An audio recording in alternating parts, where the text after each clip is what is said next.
Stibbins, good afternoon. Good afternoon, Your Honor. You had an opportunity to speak with Ms. Ellis, correct? I have, Your Honor, yes. All right. Is she going to be able to participate in this initial appearance? She is, Your Honor, and we are prepared to answer the question about whether or not she wants to waive or demand a preliminary hearing.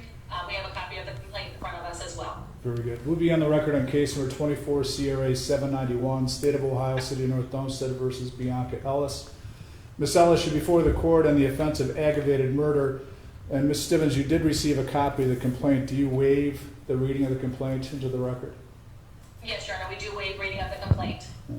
Ms. Ellis, you have the right to what is termed a preliminary hearing. A preliminary hearing is a hearing in the municipal court. It is not a trial to determine your guilt or innocence.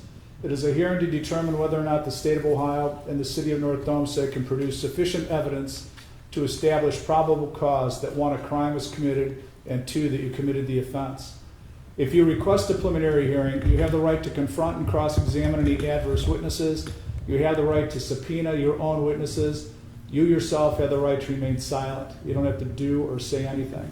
The burden is upon the state of Ohio and the city of North Olmsted to establish probable cause. If probable cause is established, this matter will be bound over to the Cuyahoga County Grand Jury for their review and possible indictment.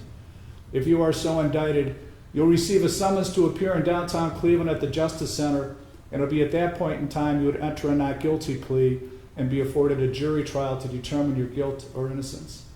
You have the right as well to waive the preliminary hearing, and you have this matter bound over directly to the grand jury in order to expedite any hearing or trial that you may have. You have the right to counsel. The court is appointed, or the appearance of the public defender, Ms. Stibbins, is there. You further have the right to remain free on bond, and before you leave the presence of the court here today, we'll discuss the issue of bond as well. Ms. Stibbins, on behalf of Ms. Ellis, how do you wish to proceed?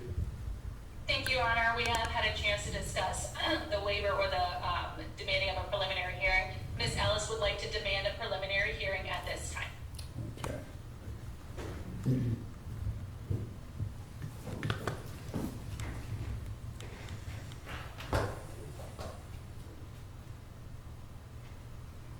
The preliminary hearing will be set for Monday, June 10th at 10:30 in courtroom 3. And Officer Curtis, may I hear you on bond? Your Honor, based on the nature of the offense, the city requests a high cash bond as high as the court is comfortable with. Bond will be set at $1 million cash assured. Okay. Thank you, Ms. Stibbins. Thank you, Officer Curtis. And we'll Thank you, Your Honor. Are you ready for Mr. Walker? yeah, you could replace him. Thank you. We'll see him. Thank you, Your Honor. Thank you, Ms. Stibbins. Oh, excuse me, can I go back on the record, please? Could I have that back, please? I forgot one important thing. One of the most important things. I apologize.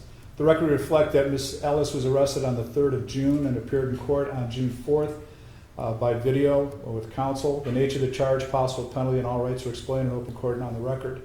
Upon review of the complaint filed against the defendant and detained without a warrant on the charge of aggravated murder, I will find that probable cause was shown and the detention was warranted.